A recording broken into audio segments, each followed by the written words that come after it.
Terve, Laura. Terve, Otto. So here we are. This is our first episode of our podcast, The Spirit of Sauna.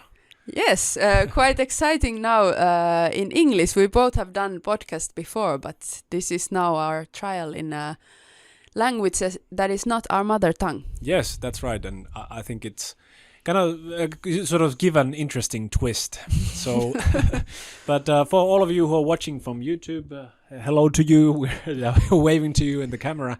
And if you hear some kind of sounds behind the broadcasting, then it's about our carpenter who's making some shelves to us, or our sauna heating operations that sometimes cause some noise. But yeah, we actually started the episode by greeting each other with the word terve. Yeah. How do you understand this word? Well, I love it that we have this in Finnish language. Yeah, it's a greeting. It's a greeting. We say terve. It's a way to say hi, hello. Yeah. Yes. And I love it because it conveys a lot of meaning in a very everyday way. I think terve is the best way to greet someone. Terve, direct translation is healthy. Yeah. So like maybe something like, because I also have, my background is in yoga as well as yours, and in like all over South Asia, the way to greet person is saying namaskar. So it's kind of like also has this meaning of sort of I wish health to you. You know, I wish you are healthy. Kind of maybe I think in the Indo-European languages, I think in English, do we have the similar kind of word, greeting? Maybe in Spanish, saying salud, it's kind of like similar. That the idea is to include something about your health in the greeting, so the wishing health for the other person. Yeah. And I agree. I love it. I usually say like whenever I can, sometimes I go through my WhatsApp messages and have I used this too much? You know, I always say terve or tervehdys or something like that. Yes. So I suggest this will be the starting point of our podcast, so that we wish health for each other for the duration of this podcast as well as to you, dear listeners. You know, good health to you. So terve kaikille. Terve, terve. And that is very true. And I think terve will be a word and concept actually that we will be dealing with a lot in this podcast, because you cannot really speak about sauna without talking about this concept. Yeah. And we will dive deeper later. But just to conclude about this, the concept of terve in the greeting, I think also it has this meaning of wishing health, but also it is sort of a way of stating the state of affairs, sort of in this interaction that we are about to have.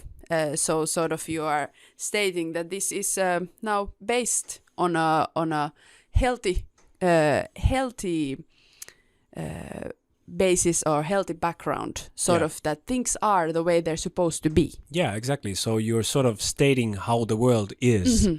World is sort of holistic, a whole, not made of parts, but terve. Exactly.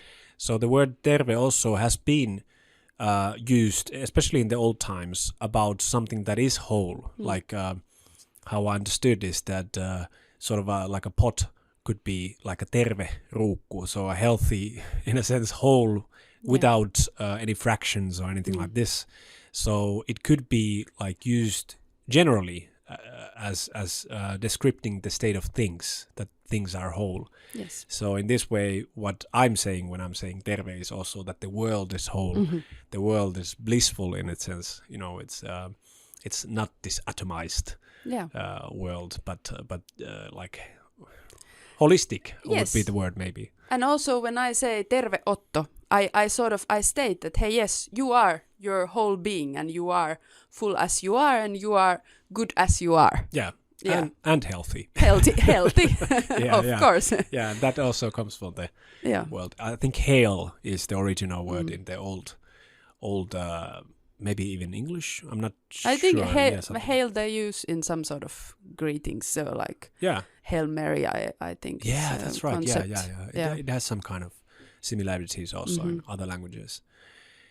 But yeah, so the idea in this podcast is to dive deep into the meaning of sauna, not just architecture, although we will probably talk about that as well. Mm-hmm.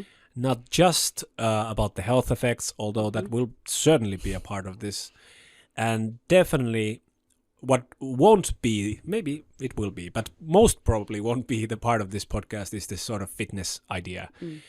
We're not too interested in this, that you would have to bring a clock in the sauna to see that you're there exactly 20 minutes and then you do the cold plunge. All of this, although I do consider this a very interesting phenomenon, and also the idea that, especially in America in the last few years, sauna in its all aspects have gained popularity. So I think this podcast is for everyone who's interested in spirit or sauna, for sure, in many other topics as well.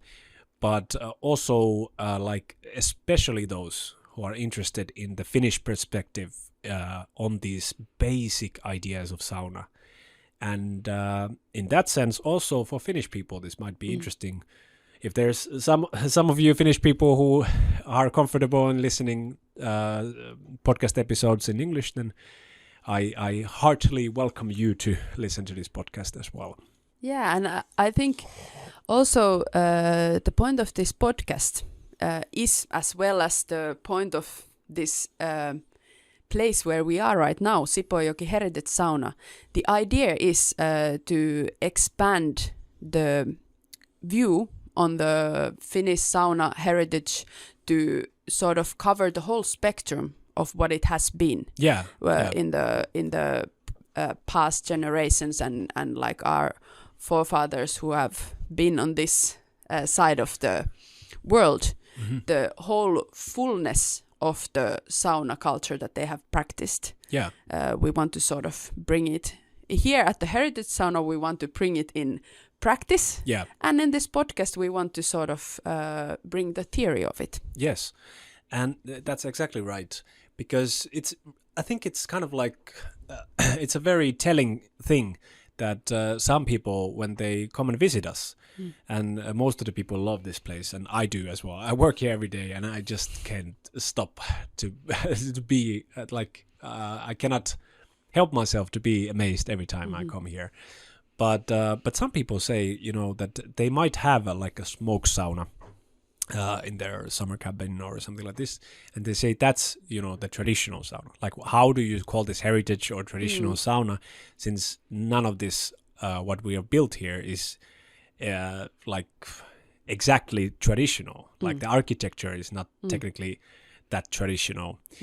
But to this we exactly say this thing that we're interested in the lost tradition of sauna. Finns really know how to build a good sauna, and I think the international audience is really interested as well, because we have land of saunas. We have 3 million saunas, so we know how to build a sauna. Although I could also disagree with that. There's many things that we have lost, and especially in this episode when we talk about Löyly, it has to do with the architecture of sauna, for sure. But what I try to usually explain in this situation is that it's not about the buildings. It is about the spirit, the tradition that we will try to revive. And thank God we have gotten some help from the Baltics, who also know how to build a sauna, but they also have this idea of using whisks, using runes, making sauna ceremonies and all of this. It's a pretty rich culture in there. And we are so fortunate that in the 1800s, 1900s, our ancestors were wise enough to actually write down some of these practices, at least the remaindings of what was left still practiced, because now for the past 1 or 2 generations we have been doing very good work in forgetting all the practices. But we are lucky that we do have the archives full of these descriptions, and I think Finland has the vastest collections of runes and invocations to do with the sauna heritage. It might be the first or Latvians first, because could they be. have many as well. We're talking about something like 2 million verses that we Estonians have also collected. have quite a vast Yeah, collection, yeah, actually. yeah. But And isn't it nevertheless. interesting that it was sort of this in the 19th century? It was this kind of consciousness revolution then as well. There was these statesmen in Finland as well, and many, as well as many other places. It was a young nation in that sense that they were finding sort of this idea that in this geographical area there has been a rich tradition, and they forged some of that stuff. They made up stuff to suit their political ends. But like, isn't it fascinating that every maybe 70, 80 years we have this kind of consciousness revolution, like in the 60s, and maybe in the 2030s we have another one, and all of these previous generations who have done this kind of work to figure out what is sort of the basis of the whole cosmos in itself, but what is a person in this world, like how to be a person, how to be how to interact, how to be a healthy person. Yeah, how to be a healthy person, exactly. And sort of this, I also see this work that we do here is sort of laying a foundation, like almost like a proposition. It could be something like this when it comes to sauna. Like in this context, healthy, whole sauna tradition could be something like this. Yeah. And this place that we have built is sort of a laboratory. This is what we do here. So we study these things. We study runes. We study also, like my education is in philosophy, so study philosophy behind this. But also we do it in practice. So we're here heating up the sauna. Today I've had my like really thick overcoat and pants washing up the place and, putting firewood into the sauna oven and all of this. So it's a full spectrum of sauna culture related work that we do here. Yes, indeed. But it would be really interesting to hear, Laura, like you're doing work as a sauna healer. How did you come to this situation? Who are you really? Our listeners don't know you probably as well as don't know me. So could you introduce yourself? Yeah, small introduction. I think now there are many roles I play in this life, but right now I think the interesting part is the work I do in the sauna. As a sauna healer,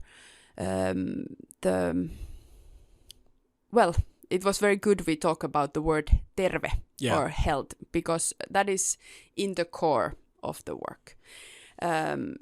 Sauna, the practical work is of course looking after the sauna, looking after the Löyly, and then looking after the people who come to do bathe. And doing treatments, herbal treatments are a big part of it, because as we all know, we might not know, but during this podcast episodes, I hope we will all know that sauna starts from the forest. So very important part is the natural elements in the sauna, but also then the rituals, the ceremonies. I do a lot of work with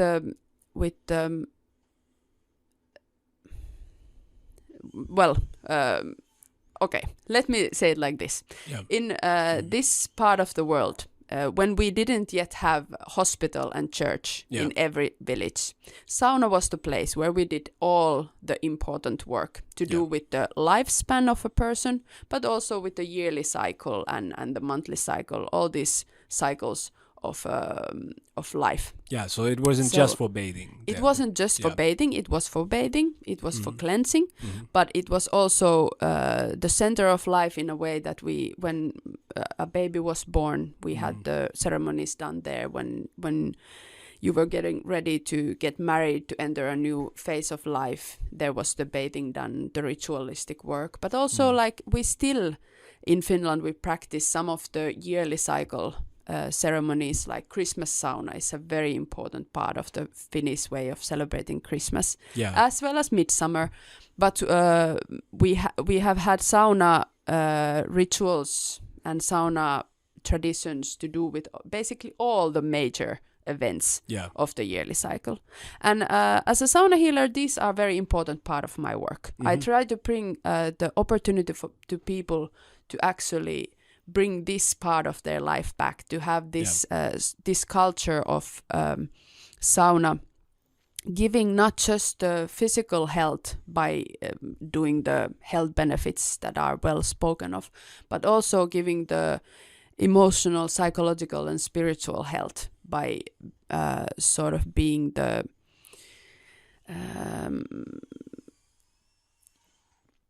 temple, church, and hospital, but also basically all that you need for your overall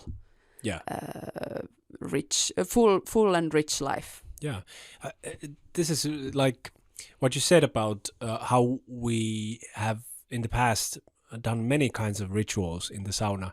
I had a fascinating discussion about the past generations this last weekend, and I was thinking about, like, for example, my grandparents who were in the war, and they might have had 12 children as well. It was a pretty hard life. They were working, toiling every day in the fields or whatever they were doing, and they would have a lot of children around. In the evening, they would go to the sauna to sort of cleanse and all of this. But then when we're thinking about time, like I was asking like this rhetorical question that how did they manage all of this? And my friend was giving a really interesting answer about this cyclical nature of their yearly tasks that was really important to them, because then we couldn't manipulate the yearly cycle in the same way we can now. Yeah. So like now you can live inside the whole year without ever going outside, and many people do. And how do you see this sort of cyclical nature of time, or like even human life in your work?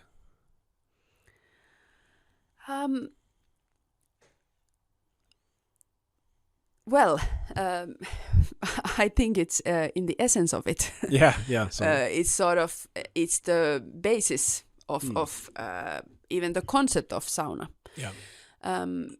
As they say that in the eyes of the sauna heritage or sauna tradition, sauna bathing or sauna ritual is always an ending. Yeah. And you enter into the sauna and experience a small death. Yeah. And then you're always reborn. As you wash away the old, you're always born fresh. Yeah, so it's cyclical in that sense as well, the sauna bathing in itself. It is. Yeah. And when you you start from already that concept, that it is sort of the cyclical nature of life is already so well written into the concept of sauna bathing that you cannot avoid it.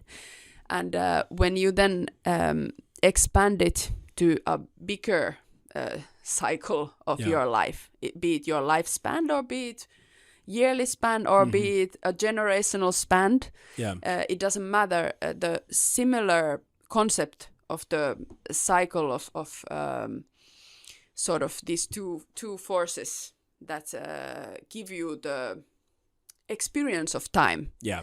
So this is. And this is very much in the basis of the sauna work. Yeah. And when you look at the rituals, for example, our Christmas sauna. Yeah. I use Christmas sauna as an example because it's so well known. Yeah, in tradition Finland. In Finland. Everybody goes to Christmas sauna. Everybody. In Finland. you cannot celebrate Christmas without having Christmas sauna. It's some maybe do, but but it's still very it's rare. in a very core of the Finnish sauna tradition, because many people who don't even do regular sauna bathing. Yeah. Christmas sauna may be the one time that they actually go in the sauna. So that way it's a very important part of it. And this Christmas sauna is a very good example of the cyclical nature of the sauna bathing rituals. As the in that you also the sort of you have the sauna at that point when all the preparations are ready, and you sort of zero the situation and you mark the beginning of the holiday or pyhäpäivä in Finnish, it means the sacred day, the holiday, the holy days that start from that. Yeah. So it's a sort of that way marks that, and these sauna rituals and ceremonies, they give you that experience of the turning points, maybe in the yearly cycle, and in this way, to come back to what you were explaining about that when the times were so that we couldn't escape to the natural cycle around us, like we in the modern life, when we have all the machines keeping us in whatever season we want, heat and light are always available. But those days when it wasn't, these were sort of the markings where you were able to balance yourself with these rituals, with this cycle, and in that way enhance the natural cycle that is around you and also within you. Align yourself also with these cycles. Correct. And when we think about Löyly, that's also a cycle. Everybody who's ever experienced the Löyly, and in case, dear listeners, you don't know what Löyly is, we will definitely delve into it very soon.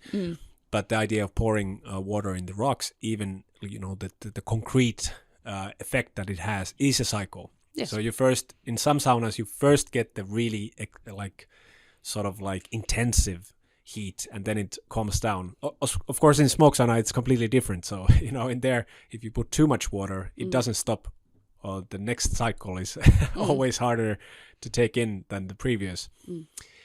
But this is really interesting, and it sort of makes me think that you're a specialist in cycles, and this is sort of the core of your work, that you learn how to use cycles to help people to align themselves with the true nature of this reality, which is like holistic, whole.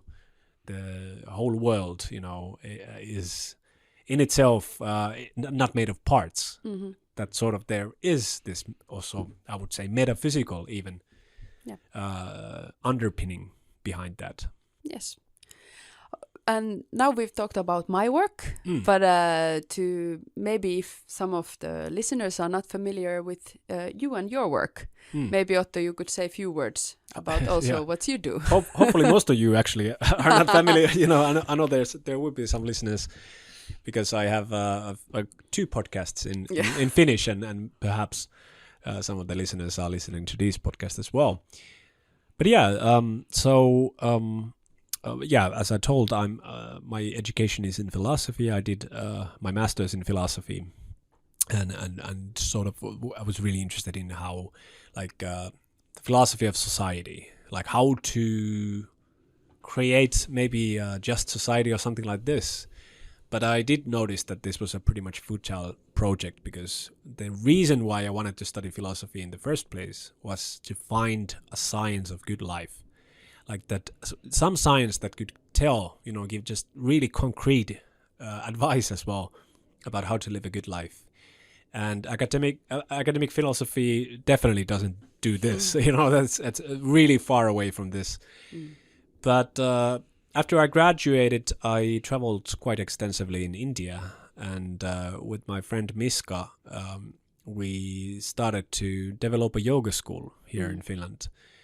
And Miska and his wife Juliana, we had a dream team of 3, and sort of we brought this really traditional yoga system to Finland. And for me, I sort of always consider it just a continuation of my philosophy studies. I just traveled to East to figure out what did the yoga texts tell about the nature of reality, how to live a good life, how to align oneself to the nature of this cosmos. But also we had practices that we did, and those practices, asana practice, pranayama practice, all of this was definitely the one sort of really much needed component that could help me to sort of get rid of these very strange conditions that I did have. Like I used to think, for example, about humans, that we're just evolution got lucky and here we are, it's very random, there's no reason to think there would be any kind of underlying order, any of that. I also didn't consider time at all cyclical. I most definitely shared the view with most of the people here, especially in Finland and maybe in West in general.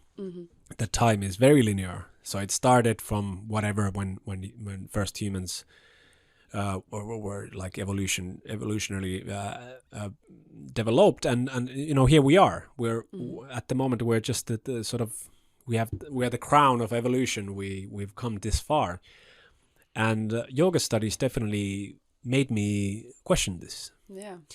And sauna has always been a part of my life since forever. I don't remember time when I didn't go to sauna. I always have been going to the sauna, and I even remember the first kiuas, the stove in our home sauna, which was like this mystical thing, you put wood inside and it's hot, and perhaps I was 4 or 5 years old.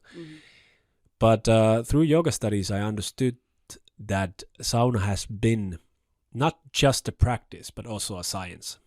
And definitely the Baltic region people, Latvian people, have helped also me to realize this.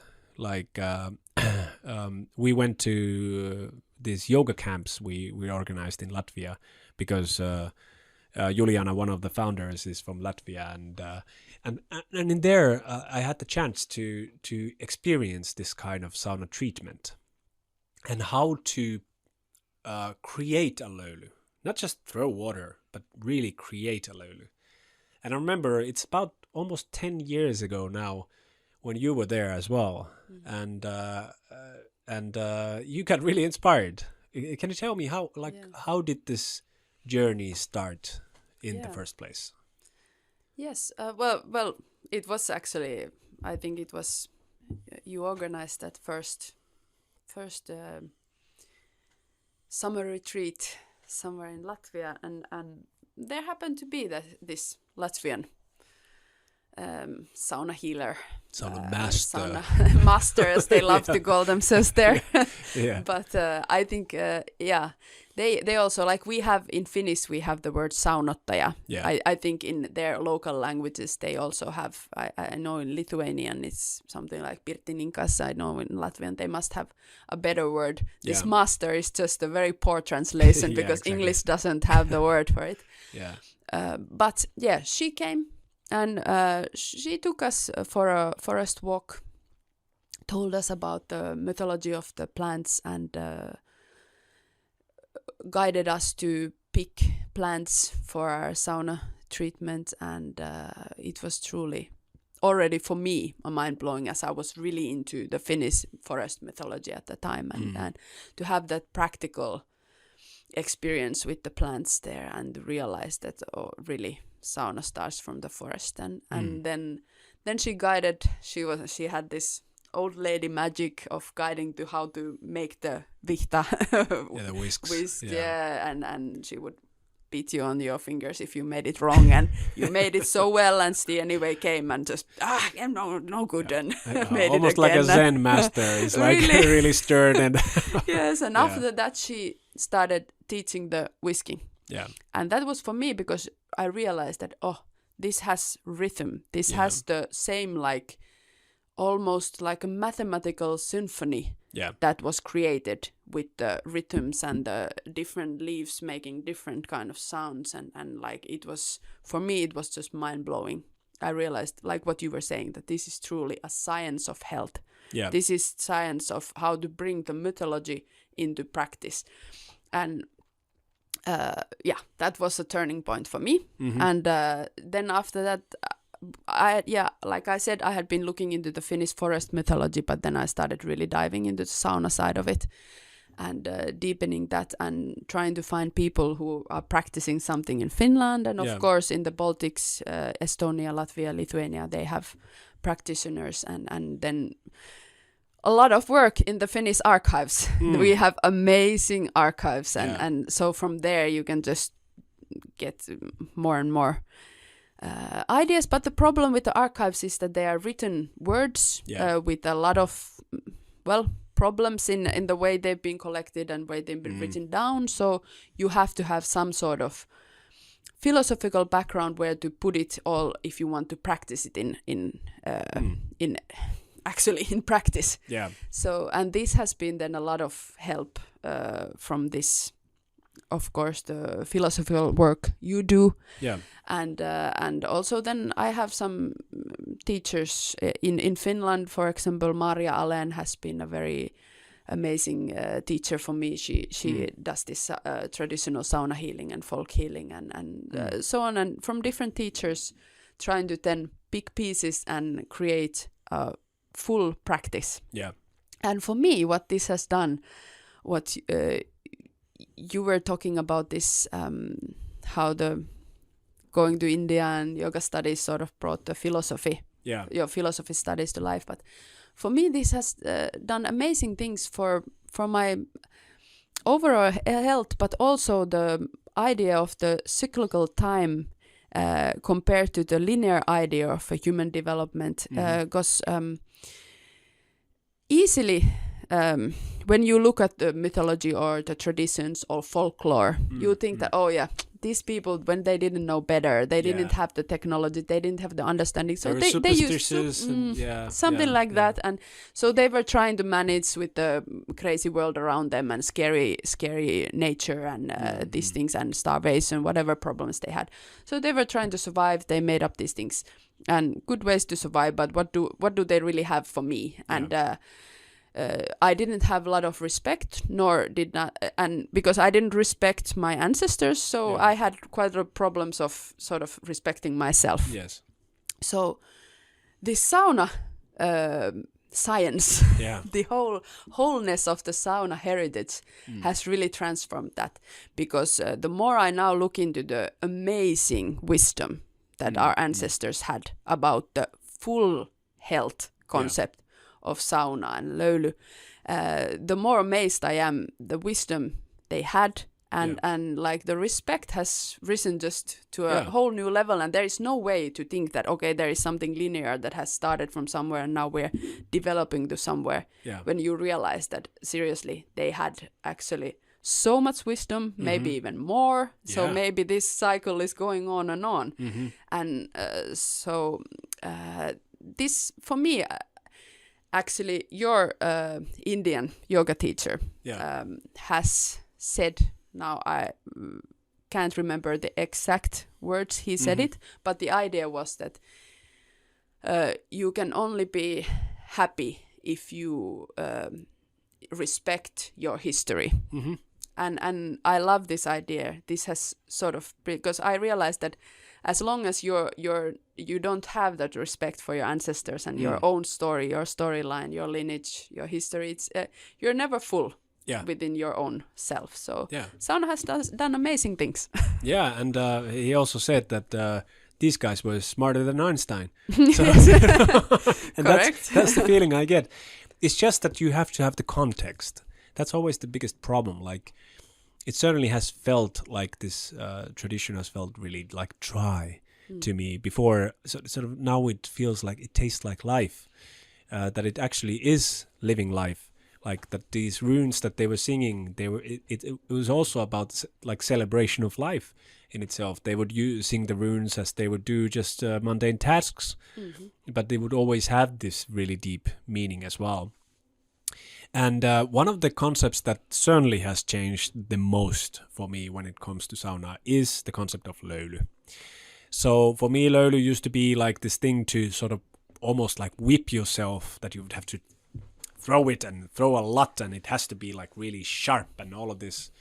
Although that started to change, when I was in 20s, it was more of this, but it had started to change. I had noticed that you can actually just have like a deep relaxation in the sauna with sort of modulating the löyly. But then I heard one of my Hungarian friends who said that the word for soul in Hungarian, as I've understood, is lélik. Very similar word. And sort of that made me really think, like, okay, so if the Hungarians have a word for soul that reminds the word of löyly, then does löyly have some sort of, if it's not the same word, but some similarities to soul? And if so, what kind of soul is Löyly? So what would be your answer if I would ask you, like, I think Löyly has something to do with soul, so what kind of soul could it be? Well, let's just say that the translation for Löyly is often steam, and it's really insufficient. So soul is much more closer. Yeah. Well, I think if you ask what kind of soul it would be, what is the spirit of sauna, it is this cyclical nature, what we were talking about. It is something that has the idea of rising and falling, or heating and cooling. Manifestation, dissolution. Exactly, in and out, whatever you want to say. Löyly also can be translated if you look at what this Hungarian friend said, that the word for the soul. Yeah. If you look at the etymological side of it, it has also the connections to the idea of living, breathing, being, and breath, henki in Finnish, which means spirit or breath. So it has the same idea of inhale and exhale. Yeah. And in the runes, Löyly is always described as in and out, or good and bad, or anyway, the concept of sort of this polar opposites in some sense. Yes, and the movement between. And I like to always describe Löyly as the soul of sauna, of course. And what is that Löyly? Well, same thing if you look at the human being. If the human being is living and breathing, there Löyly is there. But if Löyly is not there, it's just a dead corpse. Same thing in the sauna. Löyly is sauna without Löyly is dead. It's a dead corpse. Yeah, that sort of makes me think about those saunas where it's forbidden to, throw water to the rocks. It's not sauna then. This is like the interesting idea about soul is like, I'm not talking about like, this is also like, we perhaps we just maybe have to do an episode about philosophy and the philosophical foundation and so on, because it otherwise can be confusing that what we're actually talking about is not sort of the parts of sauna, like in the sense that when I'm throwing water to the rocks, you could always say, it's a physical, physics can explain what happens, there's water vapor and all of this, the steam is blah, blah, blah, doing this and that. But when we're talking about Löyly, I don't consider that interesting at all. What I consider interesting is this idea that, like my Italian friend used to say, that sauna is the Finnish sun, because we don't have sun in that. Now we have it. It's already February, so we got the sun back. But, for 2-3 months, we had it almost completely dark in here. And also it's kind of telling that actually our sauna is completely full of people in the coldest time of the year. And when it's summertime, people have a sauna somewhere else. They don't come here. But the idea that, if it is the Finnish sun for real, as a principle also, like not just a fireball in the sky, sort of the source of heat, then Löyly is the soul of that, so the spirit of sauna in this sense. And this is also one of the reasons why we chose this name for the podcast, is that the sauna has a spirit. It has sort of its own character. Every sauna has its own character. And Löyly is something that evokes this character. It lets sauna speak. It's also the language of sauna is in Löyly. It's embedded in the Löyly. So this is, and also there's really this interesting idea that there's many different elements that come together to produce Löyly. So you have the fire, so you have the earth in the form of the stones, you have the air, you have the water, you have everything with it. And now, as a philosophy buff, when you think about the ancient systems, especially in the Greeks, they would have 4 or 5 elements. So 4 elements would be these, and the 5th would add ether to it. So perhaps Löyly is the 5th element in this. So it's sort of from which all of this else springs, but also what all of these produce in this when they put together.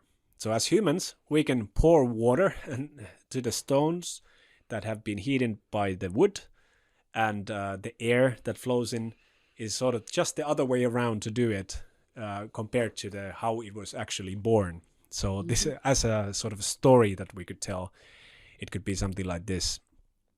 So it's a very, very multifaceted thing. It's not just, you cannot empty it by just saying it's water vapor. No. It's like, I think also intuitively for every Finn this would be the case. Like, even if you're not like philosophically minded, or don't see sauna like as especially that spiritual or something like this, I think most Finns would agree that there's something more to Löyly, not just the sort of explaining away with physics or whatever, but something deep, and that's the soul. I think that deep sort of, and also the intuitive feeling that there's something, that is the sort of essence of Löyly, the soul of the Löyly. Yeah, definitely, and yeah, we have to. I think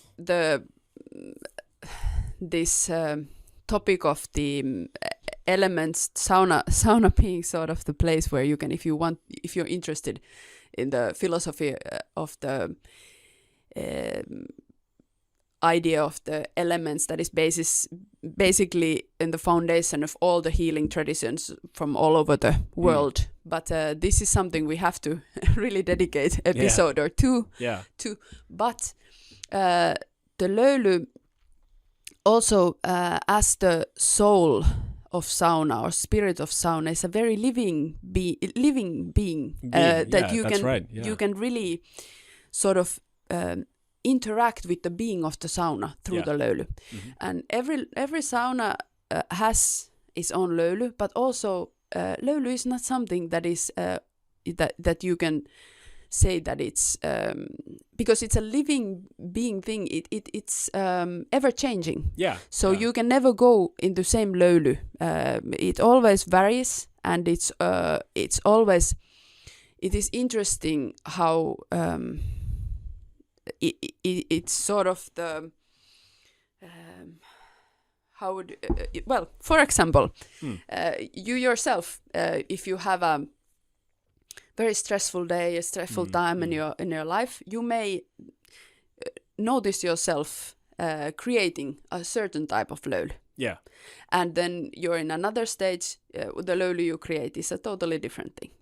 And also sometimes when doing the work in the sauna with people, you sort of realize that now this day produces certain type of Löyly. So it's sort of it's such a living being. You realize that this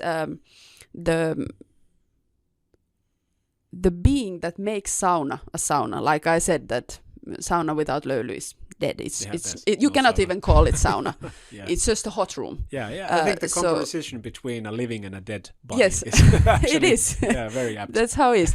And with the living being, then you can interact, and the living being also interacts, and I don't know if adjust is the word, but adjust to you and you to it. There is this sort of aligning happening. And I do believe that there is a lot to do with this. When you were talking about this, that intuitively you have this feeling that Löyly is something more than just water vapor or steam. This has a lot to do with when you're in the Löyly, you are there, you're bare naked, and you're sort of very exposed. And it is a very deep interaction that you are. You cannot close it out from your life. Like when you talk about interaction, of course, we interact with other humans. Then in the same way, we try to sort of close out this cyclical nature of our surroundings by just going inside and staying there for like not going outside. In the same way, we can try to sort of close people out from our lives. But Löyly, you cannot close it out. Like you can escape the room, but when you come back, Löyly is still there. It's the living being that you cannot close out. And I think part of the power of this smoke sauna, for example, which is very special way to like special sauna, like there's actually at the moment, like in Finland, there's not many public saunas that are smoke saunas. We're one of the few, and it's sort of you're immersed in that Löyly. So it's telling you a story, And if you're not listening, it makes you listen. Yeah. you have to listen. So Yes. you don't have a choice. Yeah. And I go to our smoke sauna every single day nowadays. And it certainly is the case. It has never, I've probably had 100 sauna sessions already here. And never, ever there's been a similar Löyly twice. Like, and even if I would try to discount the idea, okay, it has been minus 20 degrees Celsius today. And, we had not the best wood, this and these elements. And I try to if I try to rationalize, why is it like this today? Yeah. Then most of the times I don't get it. I still don't get it. Why is it like this today? So that's in the same way when I try to sort of talk about a person and I try to say, okay, he has short or long hair. He's like, this is his or her body type and so on. It doesn't really tell about the person. So these parts don't really add up. And in this sense, it is like a soul. Like, because soul is also something that it's not made of parts. It's something holistic. Yeah. But definitely Löyly is not a topic that we can talk every aspect through in one episode. So I think this could be a good introduction to Löyly. Yeah. Introduction to me and you, as your dear podcast hosts. And also like a good start for this journey that we're going through. We will try to release an episode as often as we can, perhaps weekly. That's at least our goal. Because on Mondays, this sauna is full of life. Here's many people today. There's been someone bringing wood. As I told, the carpenter is there doing some nice work for us. Our sauna heater / podcast producer, Pepe, is there. So I also like the idea that we will come here and talk about sauna in this, epicenter of sauna life, in our lives at least. Yes. And in the evening, we can welcome our dear sauna guests here. And perhaps later in the evening, at least I'm going also to enjoy the Löyly. Yeah. And I think I would love to also invite the idea of hearing about topics that interest people about sauna, because we are so deep in the sauna. Yes. We are so much in the sauna that sometimes we take for granted many things. Yeah. So in that way, I encourage that it's nice to know if something speaks to you or something makes you wonder. Yeah, definitely. And we would most definitely like to interact with you people who are listening to this. So you can just, first of all, please go and hit the subscribe button in our YouTube channel. You can go to our Instagram and like our page, Sipojoki Heritage Sauna, in Instagram or Facebook, what's suitable for you. You can always suggest topics. And actually, I can also give a bonus that if you're suggesting a topic, it's highly likely that we will talk about that. So at the moment, we're just starting. Of course, we hope that people will find this interesting. But I've noticed in my other podcasts that it's really fruitful to have interaction with sort of, it's almost like building a community. So that in this sense, we can also give back to these feedback ideas and episode ideas and all of this, but also that people can tell us what they like about episodes, what they didn't like perhaps as well. So we're also open for criticism. Sure, we welcome it. Yeah, we welcome it in case there's something that you have to say to us from that part. And I think this is a good start for our podcast. I'm really happy that we got this done and exciting. Really exciting. And we'll see again. You're going home today, but tomorrow you're coming back, so we'll see you at the sauna every day. Yeah. So all the best for you. Thank you. All the best for your rest of your day, and hope our dear listeners also have a good and very soulful day.